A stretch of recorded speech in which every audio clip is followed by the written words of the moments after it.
and it was a success. And then from there, I continued running camps. Then I had a parent come to me and ask, have I ever thought about starting teams? Kendall know this, obviously, but sometimes I get in that analysis paralysis, or I want to ask 1,000 questions before doing it. So it took me a while to kind of start the teams. Then I finally did it. Long story short, it went from training to camps to teams to leagues, and now I have a full organization on the basketball side.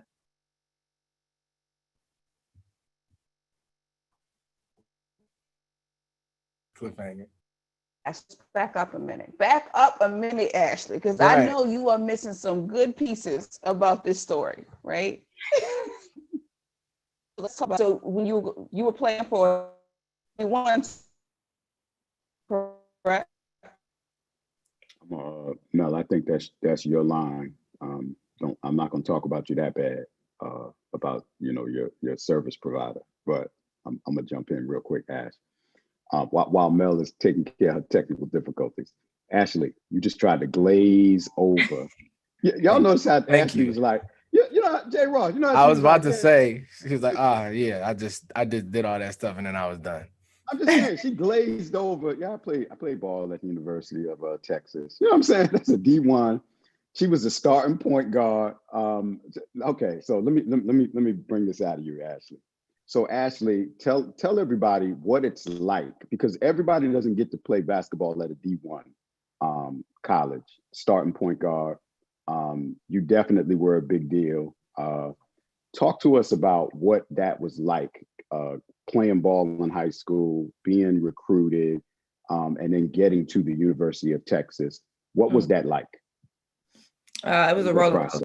So I went to Duncanville High School, which is one of the top high schools in the nation.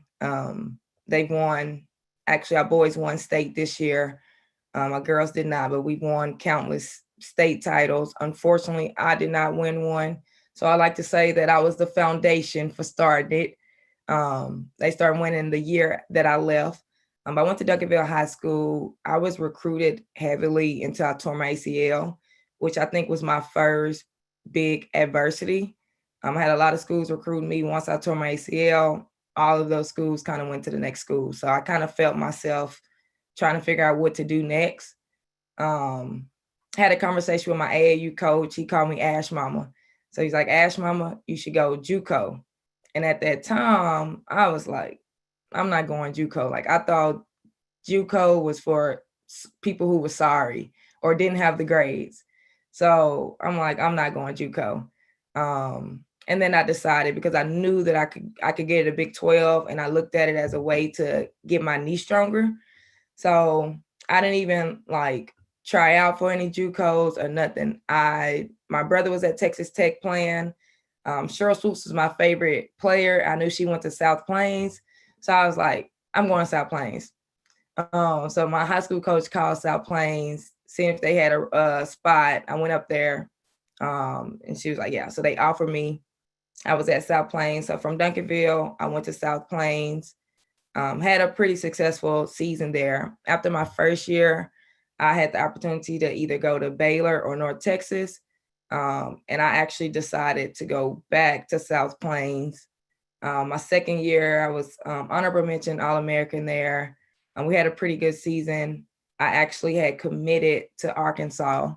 And the day that I was supposed to sign, UT had called me. UT has kind of always been a dream of mine. So I had a hard decision to make. I had already kind of made my commitment to this school, but I knew in my heart I wanted to go to UT. Long story short, I decided to go to UT. So I went to UT being the University of Texas? Yeah, sorry, University of Texas. So I signed there, and then it was almost like a whole nother adversity hit. I didn't know what it was truly like to play at that level. I just thought. Hold on one second. All right, because you just said something. So the first adversity that you had to deal with in your playing career was the injury, which was what was the injury again? ACL. I tore my ACL. Good. And at what point in your basketball career were you? That was my junior year. Of high school? Mm-hmm. All right, y'all, I need y'all to catch this. She tore her ACL. What kind, can somebody tell me what kind of injury that is? It's a knee Ashley? injury. Knee injury. You're out for 9 months. 9 months, so you missed. Yeah, and junior year is like your most important year as far as getting recruited. So, yeah. What was your emotional and mental state of mind at that time once you had the injury? And it's junior year, the most crucial time, first injury of that magnitude. What was your state of mind emotionally? How were you emotionally, and what was your state of mind? Oh, I was depressed. It kind of went like this. Like I was super angry when I tore it because that was the year that I really feel like we could have won state. And not to kind of toot my own horn, but I was the point guard, and it was just different when I wasn't there. You mean they weren't that good when you weren't there? Is that what you just said? Yeah. No, we were still good. We were just missing that leader on the court. So I was angry at first, and then I'm real big of trying to turn any situation into a good situation. So I went from angry to like, all right, now I can work on my leadership skills. Now I can work on, I said I wanted to be a coach. So now I can see what it's like being a coach. So I was in that little stage where I'm trying to figure out how to turn into positive. And then I went from when we actually started playing and I really want to get on the court and I see us doing something that I know I wouldn't do. I went from angry again. And then that anger turned into depression because I had to go to practice every single day and sit there and watch. I couldn't play in the game. So if we won, I was good. But when we lost, I was not good. And then rehab got boring, doing the same thing over and over and over and over again. How long was the rehab period for you? Well, I'm hard-headed. So I'm sorry. What'd you say? Can you repeat that one more time? I don't think everybody heard you. What'd you say? So yeah, I'm hard-headed. So when you tear your ACL, you get like these stitches in your knee. And so it's like phases that wean you off. So I was in one part where the trainer was like, once the stitches dissolve, I can move on to the next thing. So what I did was I went home and took them out. And I went back the next day and I was like, they gone. And she's just like, no way. And I'm like, I don't know what happened. They're gone. Well, I infected my knee. So Yo, I don't even like pulling the scab off of a cut, like when a scab grows. All right, so Ashley, you get your first injury in your junior year of high school, first adversity, you overcame it, right? So you eventually overcame it, got everything, you got back on the court, and you got recruited you had to go to a JUCO, right? Went to a JUCO for a little while, which is a junior college. And then after the JUCO, the junior college, you had an opportunity to go to UT. Yeah. Right. So now you're at UT. Talk about that transition mentally, physically, and emotionally from your game at a certain level, high school, then the JUCO, junior college, and now you're on the big stage. Talk about that. I think it's just, well, at that time I didn't know, but looking back, just understanding that like each level was a new level. So high school, and I was at a pretty respected high school. So our high school practices, things like that was just like a college, but it was high school kids. So that was, I don't want to say it was easy, but I was more comfortable. And then when I went JUCO, I was one of the best player. It was harder workouts and a faster pace, but I was still like, once I got it, I was still kind of comfortable. Now, when I went to UT, it was like a different story. You would have thought I didn't know how to play basketball anymore. It was a lot of demand. I was a junior because I was a transfer. So I was a junior coming in, which means I was expected to already have the pace. I was expected to know some of these things. I was expected to do a lot. And it was almost like I got slapped in the face from the tour days, I've never been a runner. I cannot stand running. Like, it's just not me. So while we did miles and things in high school, we did it a little bit in junior college. And at UT, it was like an everyday thing. We on the football field running 300s. It was not what I expected. So it took a little time. Go ahead. So what I hear you saying, Ashley, is you overcame the first adversity. Then you get into, you had to go to the JUCO to get right. Then you go to D1, and you're on a whole different level, a whole different playing field. Yes. And mentally and physically, you had to get yourself together. Yeah. What was the second biggest adversity that you had? My knee again. So I had finally got it together. I was starting at UT. Things was going well. Then I hurt my knee again. And I had to have, same knee that I tore my ACL on, I had to have microfracture surgery, which is now with your bones. So I had to have microfracture surgery. I was out again. And at that time, it was harder for me to recover, honestly. So my senior year, I had limited minutes. I mean, my knee was still hurt. Again, hard-headed. So when I had my microfracture surgery, when I tore my ACL, I came back early. When I had my microfracture surgery, I tried to come back early. And I never got my knee right. It was just painful. Doctors even told me, basically, I need to chill out unless I want to walk with a cane at age 30. And I think that was kind of like my wake up call. Like, all right. Like, okay. All right. Let me, because we're going to go to the third phase before we open up. We're going to go to the third phase. First adversity, high school. You overcame that physically, emotionally, mentally. You got to make a shift in the D1. You were the starting point guard. Then you injured yourself again. Emotionally and mentally, how much of a challenge was it the second adversity? It was worse than the first, being that I kind of understood and knew reality, but I didn't want to face it. So it was, I knew that I probably was done, but I'm still trying to force it. And I was really making matters worse because I couldn't perform on the court. I couldn't run. I'm limping. I'm leaving the practice and my knee is swollen. But okay, so let me ask a question. Wait, I'm sorry, I got to get this. Watch this. So you weren't able to play the game the way you were used to playing it because of the injury. You had to change your game, the style in which you played. Is that what I'm hearing? Mm-hmm. Right. So you had to make adjustments and you had to pivot. Mm-hmm. Right. So your senior year, you were starting, right? Starting point guard. Mm-hmm. Until I got University hurt. of Tech, until you got hurt. And then even when you were able to come back, you had to change the way you played the game. Were you still effective? You might not have been like Ashley was, but were you still effective on the court? No. Good. And was that because of the emotional or the physical? Your knee wouldn't allow you to do what you used to do. Emotional, it just was, I was not the same person. I think the knee injury just took a toll on me mentally and physically. Good. So you leave college, you graduate, you've been playing basketball your entire life from how old were you when you started playing? 3. So your dream was to go be like Cheryl Swoops. Right? Until I got to high school. When I was young, it was WNBA. When I got to high school, I was like, they don't make no money. So I just want to get a free education. Good.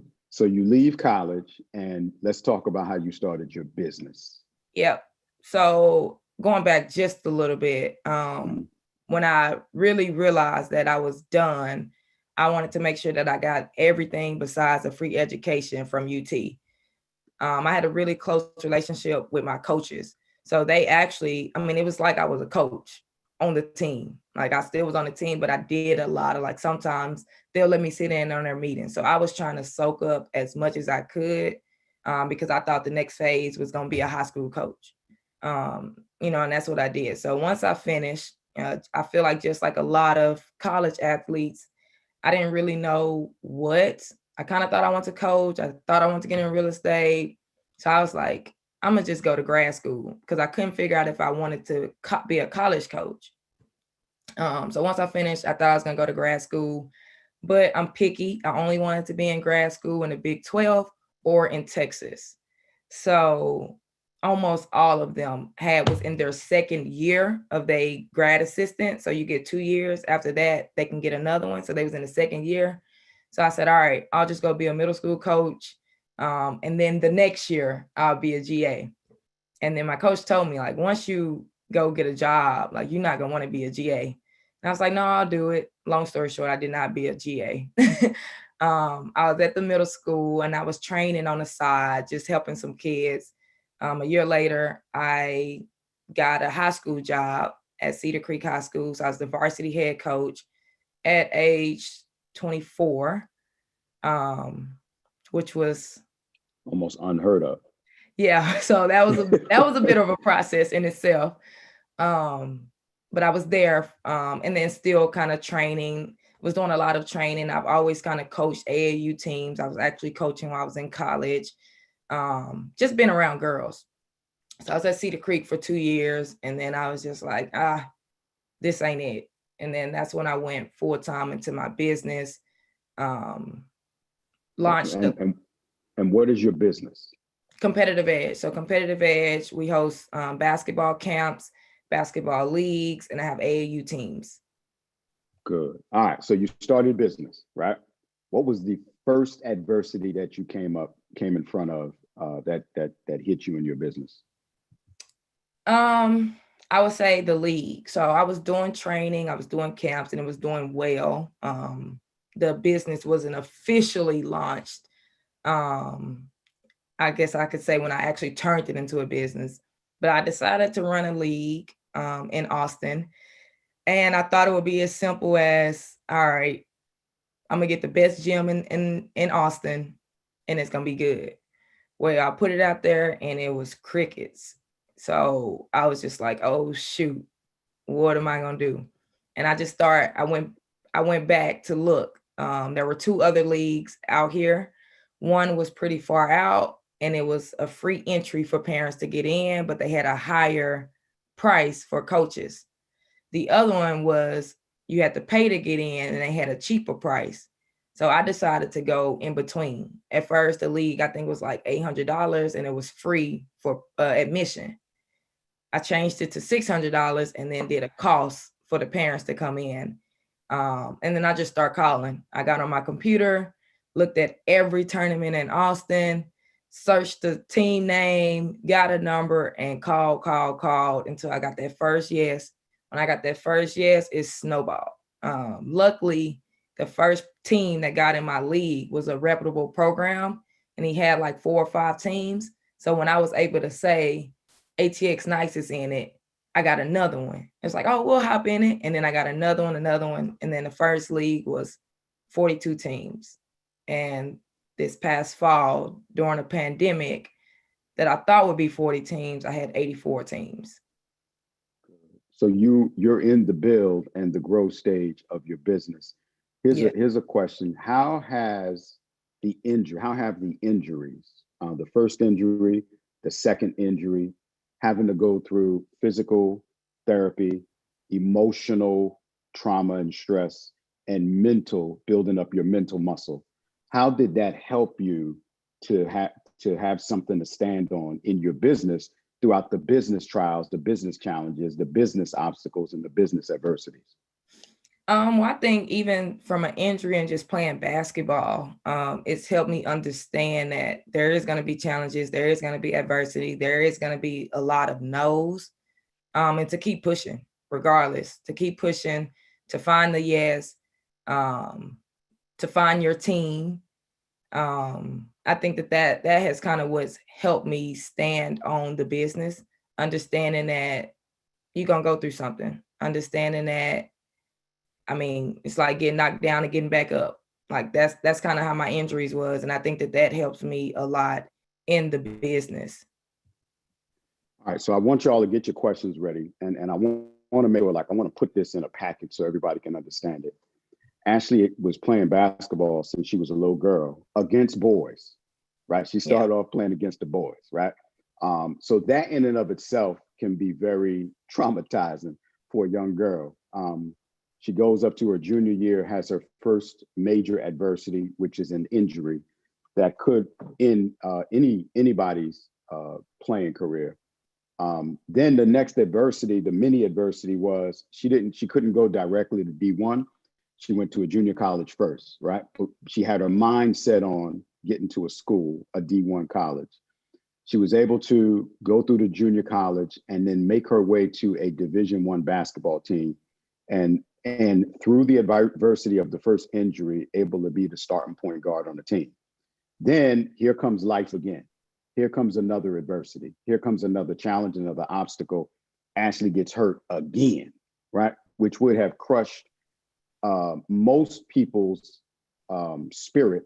Ashley goes through the rehab, goes through therapy, mental and physical, and said that was even harder than the first one. So what it did was it made her stronger. Mm-hmm. So at that point, Ashley said, yo, I'm good on this basketball. I want to do business. I ain't trying to be broke in the WNBA. I want to go and do business. That's what I heard. I don't know what everybody else heard, Mel. But she said, I want to go do business. So she still went and got her degree. And then she said, let me do business in an area where I have the most experience and the most passion. And as she was, and I know that there's other adversities that she encountered as she has been building and growing her business, but she built her business from zero up now to a very successful business, and still today has trials, has challenges, has obstacles, has adversities, but because of her drive and because she has now trained herself mentally, emotionally, and physically to overcome them, she can't quit.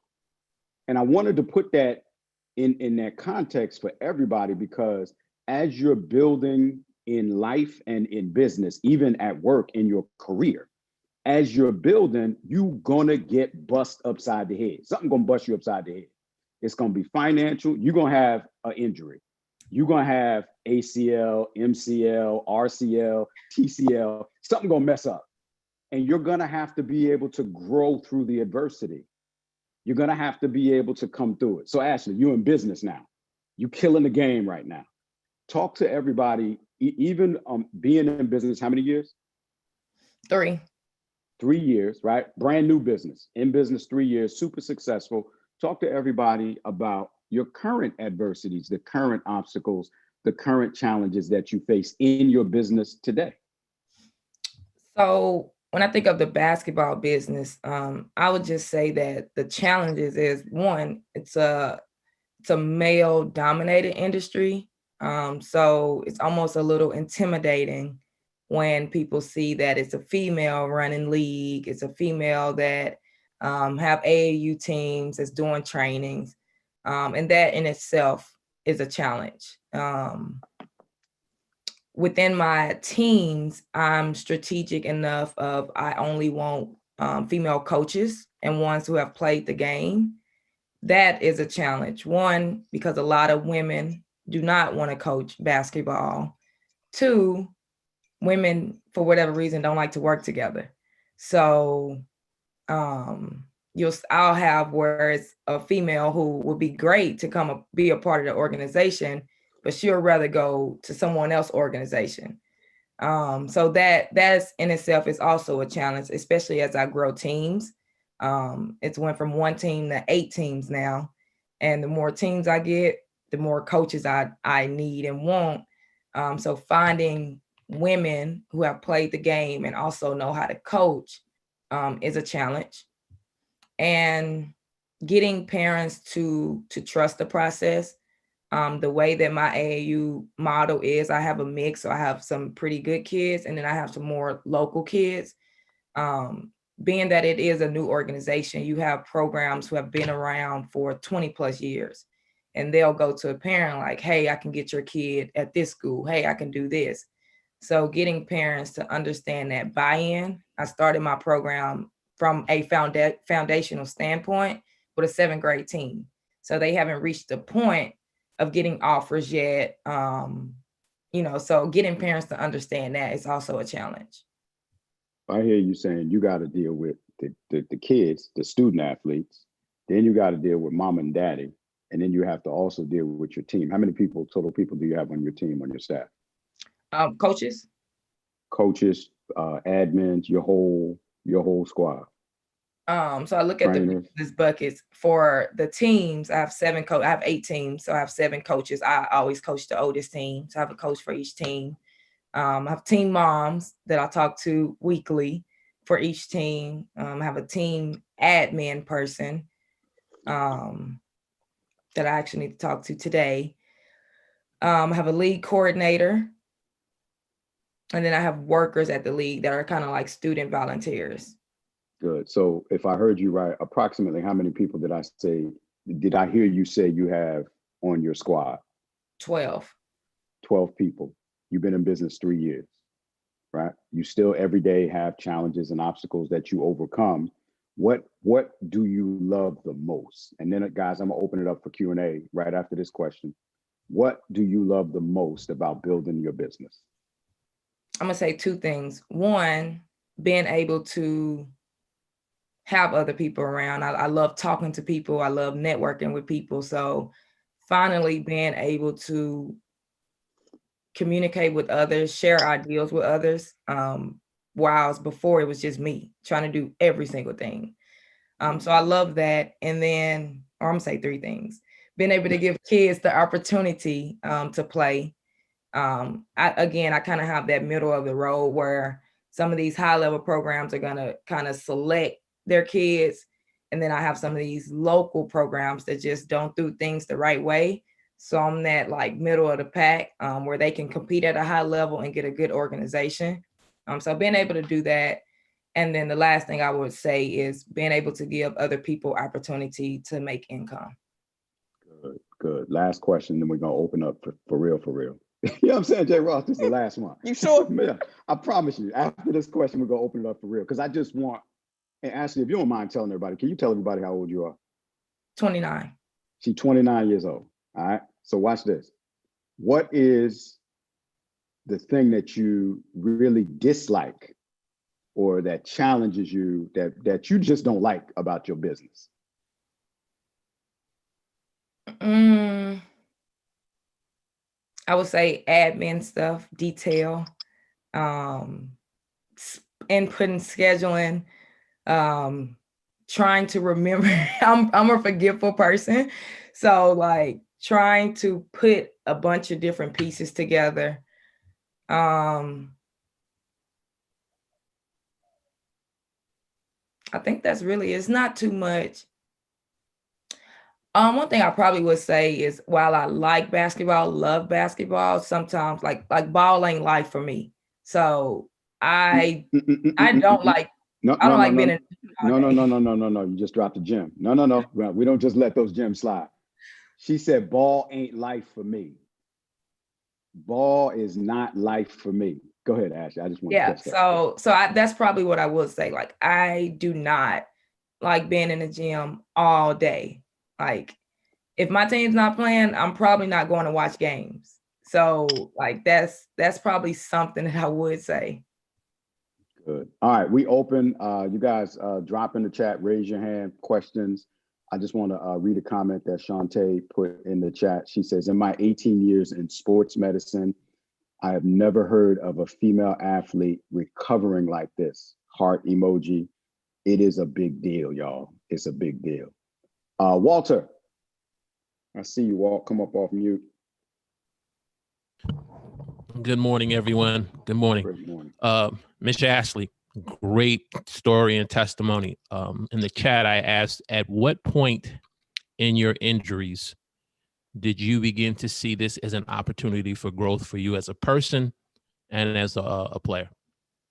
That's a good question. I would say with the first injury, it was probably about 4 to 5 months after, is when I start trying to get into that leadership role, that coach work role, and then same thing in college. Once the doctor told me that if I want to walk with a cane at age 30, then keep doing what I'm doing. If not, I need to chill out. I think that is when I realized like everything has its own chapter. And this chapter is not all the way closed, but me physically playing is a little done. And I think that's when I realized like, all right, let's move into the next role while I'm getting my school paid for and use one of the most prestigious schools that I have in my hand. I think is when I really learned. And I didn't really talk about the other businesses or anything else that I have going on. But one thing that I did was I was real good about talking to our, what's the word I'm looking for? Like, not counselors. My mind is going blank. Advisor? Maybe advisor. I'll use advisor. Whereas a lot of my teammates didn't. So I got a real good relationship with them. And one day I was like, I think I want to get my real estate license. So I went to Randa, who was over, and I was like, hey, I think I want to get my real estate license. And they paid for it. So I would say that that's probably the most, like, as far as growth, I started looking at other things outside of basketball, and was able to get, I mean, that's getting your real estate license costs. So I was able to get that all for free and paid for while I was still in school. Okay. Thank you for answering my question. And Ashley, you mentioned your other businesses. What other business ventures do you have? So I'm a vending machine operator. Well, let me back up. Kendall has helped me. No, don't be dropping nothing that we ain't talk about yet. Kendall has really, really helped me not be all over the place. When I first started working with Kendall, I think I was doing taxes. I was trying to be a realtor. I was basketball, like all over the place. And then I had to kind of realize to either like integrate within the business and find things that's more on the passive side. So now that's kind of what I've done. I have 5 vending machines now. That right now is not so passive because it's kind of in the beginning stage. So really understanding what the business is really like. But for the most part, I check that every 2 weeks. So I have some vending machines. I have 4 properties in Dallas. So rental properties. And then I'm Arthur. I wrote a book. You see how she just be glazing over like, yeah, I got 4 real estate properties. I got vending machines all over Texas. And I'm an author. And I got a book that and you mentor student athletes. Mm-hmm. All right, guys. Shantae, I'm coming to you. If you guys write in the chat your first major adversity in life. What was your first major adversity in life? I want you to think about it and how you were able to overcome it. Shantae, what you got? Hey, good morning, everybody. I'm just impressed. Like, she doesn't realize how much she just excited me just to hear something I've never heard. Being an athletic trainer myself and working with numerous athletes, I've just never heard of a female athlete recovering. So I just want to know, how did you get past, like, mentally? Because that's where most people get stuck. Like, where did you go in your mind to move past the injury and the other setbacks in your business as well? First, thank you for that. I would honestly say I'm still like trying to recover, honestly. Kendall mentioned when he first came on, like, she a big deal and she don't even realize that. Sometimes I don't. Like, one thing that really took a hit was my confidence. Because I say particularly when I was at UT at Texas, I just wasn't the same person and I was not used to that. I mean, I was not confident anymore. I just didn't think I was good enough. And then I think that sometimes translates in my business, like where someone can tell me like, man, you doing this, you doing that. And I'm like, or I'll want to do something. I'm like, I don't know if I can really do that. So I think that it's just a ongoing thing, honestly, that I'm still trying to recover from in a confidence matter. As far as recovering, mentally and things like that, I think that's honestly, it's just me. Like, I've always been in a setback type of thing, whether it's injuries, whether it's trying to prove myself to someone. In high school, people didn't think that I would be on varsity. I was a freshman on varsity. People didn't think that I could start. I started. People would have never guessed that I would go to UT. I went to UT. So I think I've always been that, like, okay, you say something, I'm gonna prove you wrong. So which is why with my ACL, I wanted to come back early. Microfracture, I don't care what the doctor said, I'm about to play. So I think that is what allows me to kind of get over setbacks in my injuries. Actually, for those who are trying to develop that winner's mindset, right? Like, because I'm pretty sure it probably came from playing with the boys too. Like, you're out here playing with the boys that consistently challenging you, telling you that they can't be, like ever since you've probably been about 4 or 5, right? Having that level of people come in to challenge you. But for many of us, like, that winner's mindset is hard, right? So if there were just 3 things that you would give somebody to help them develop that winner's mindset, what would it be? That's a good one. I would say when you get a no, don't stop until you get a yes. I think that really helped me develop that winner's mindset, because it showed me that I'm not gonna always get yeses in anything that I'm doing. But when I did get a yes, it felt real good, and it showed me, okay, this can happen. So that's probably one thing I would say with anything is, when you get a no, keep going until you get a yes. Something else that I would say,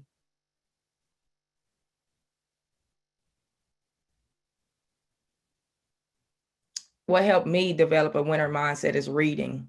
I'm real big on, if I see that something can be done, if I hear somebody talking about something that excites me, and I got that from reading books. And I don't know what other one. That's okay. Those 2 are big. Those 2 are huge. Those 2 are huge. One question, Ash, that I have for you, which is, I talk a lot to a lot of women about what it is to be in a male-dominated world, right? Like, when you have to be constantly challenged and feel like you're constantly in competition, how do you block out the noise and stay true to yourself and what you want to do with all of the confusion and the consistent challenging that you have going on around you? Oh Lord, it's tough. it's tough. But I would say that my because I'm talking AAU now, my AAU team, just the things that we do helps block out the noise. I used to be real big on, like, not sharing too much. And then I told myself, like, these people need to see what we're doing. And that has helped, like, hearing the parents. I mean, I get countless testimonials and just parents that text me early in the morning, late at night, like, this is the best program we've ever been a part of. And I think hearing so many of that, seeing the girls act like they're sisters, hanging with each other outside of basketball, seeing the parents get together. So, like, understanding that I'm truly building a family. I have other people who are genuinely want to be a part of the mission, helps me block it out. But it is tough. But Ashley, you told me a story a while back, and to piggyback off your question, Mel, when I heard you say focus on the work. Yes, that's to sum it up. Yeah. So Ashley, what about when you started playing ball, you were playing against the girls or the guys? When I first started, the boys. The boys. And I remember a story you told me about that. I don't remember my man's name, little man. James. Yeah, James. Share with us that story on, you being the only girl wanting to play with the boys, because it speaks to Mel's question about really excelling and progressing in a male-dominated game and just even society. Yeah, so James was like my little enemy. How old were you? I was, what, 8 or 9? Mm-hmm. Go ahead. Yeah, so I was 8 or 9 playing on the boys team, playing with my brother, and James was just like that person, always nagging, trying to point out anything I did wrong, didn't want me to play, never passed me the ball. Like, that was James. And it was just like, sometimes I couldn't deal with it. Until I started kind of getting minutes, and I was like, I want to show James, like, forget James. And like once I started playing and things like that, James kind of came along, and then wanted to be my friend. So it kind of went from like James didn't like me, always talked about me, always pointed out things to the coach. But then when I was kind of a part of the clique per se, James was my friend again. So that was kind of like the short story of it, that I had to deal with James. Awesome. All right, guys, we got time for one or two more questions. Ashley, I want you to get ready because as we head out, I want you to give us something that we can walk away with. What would you tell our young, aspiring, either entrepreneurs or professionals? What kind of advice would you leave with them? But I want to take one or two more questions. Yeah, we all had it, James. One or two more questions, and just raise your hand. But in the interim, I want everybody to understand and really hear what Ashley said.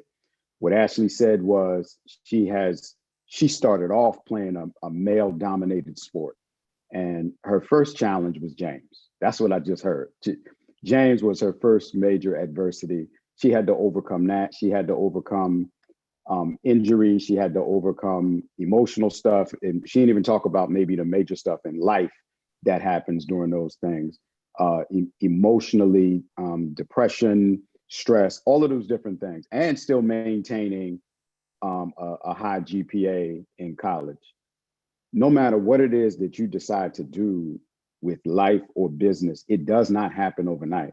While Ashley said she's 29 years old, she has been in the game and doing her thing for 20 years because she said she started playing at 8 or 9. So at 29, she's in the game 20 years. So she's had to overcome different adversities, learn some things, grow some things, and she's developing a solid foundation for all of her businesses to stand on. It doesn't mean that you're not going to be tried. The very minute that you say, yo, I want to start this, I want to build that, I want to grow this, at that moment, the trials start. But you must understand that in order to be successful, it is going to hurt. For Ashley, her pain was the injuries. For Ashley, some life pains, some life tragedies have happened, and if you're not willing to go and grow through the adversities, you hinder the chances of you being successful. And you define what success is for you. It may not be financial, it may be something else, but you have to define that. Ashley, give us something. What would you say to all of those people that said, look, I'm beginning the process of building my business. I'm in the process of building my business. I've been in business for a while. What is some advice you would share with those of us? Well, you just said one of them. I was actually going to say to define what success looks like for you. Because I think now that social media is just so heavy, everybody wants everybody else's success. And that's something that, I've worked on too, like figuring out what success means for me. Another thing that I would say is that there's going to be injuries per se. There's going to be setbacks. There's going to be roadblocks, but it's key to look at it as stepping stones and something that's a part of your journey that you'll look back on and appreciate later. Excellent. I'm putting Ashley's info inside the chat. You can go to her website. You can order her book. I just dropped it in the chat, and I want y'all to see this before we head out. I want y'all to don't go anywhere. Take a look at this. I want you to take a look at this. Good. Take a look at this. Here we go. Before we head on out.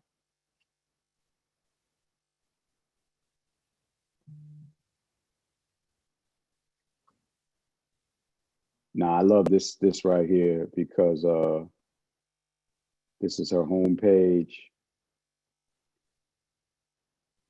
Got a little chat on there. She's been building this. Basketball training, league basketball, team basketball, nothing about the real estate, nothing about the vending. She's been able to build one business that leverages her other businesses. She has her book, all of her coaches, her books, 2 books, 3 Ways to Increase Playing and Changing Lives.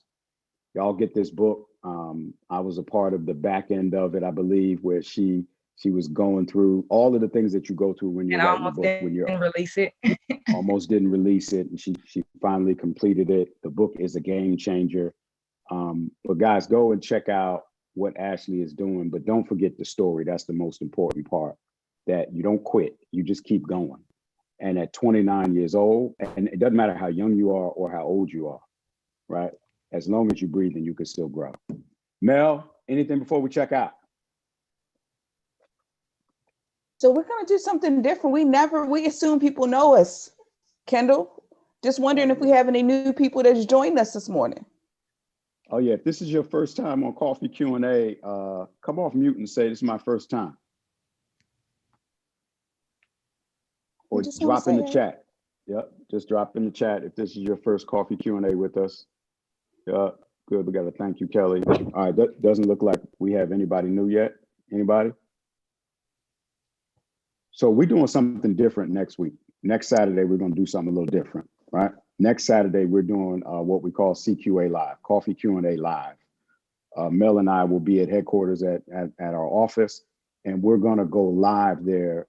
If you are in the Atlanta area, we wanna invite you out. I think we're gonna send out registration forms, I believe, in the next day or so for you guys to register. We're not going to open it up to a whole bunch of people, but we're gonna go live at the office. We just want you guys to experience a different side of Coffee Q&A that we want to share with you. Good. All right, Ashley, thank you so much for joining us. We appreciate you. Phenomenal story.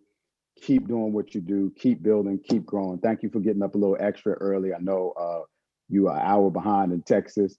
And you know me in these early mornings. I had to set about 5 alarms. Guys, thanks again for joining us on Coffee Q&A. We're going live next week. Make sure, and look, get your Coffee Q&A cup if you haven't gotten your cup yet. I'm gonna put in the chat where you can get it from.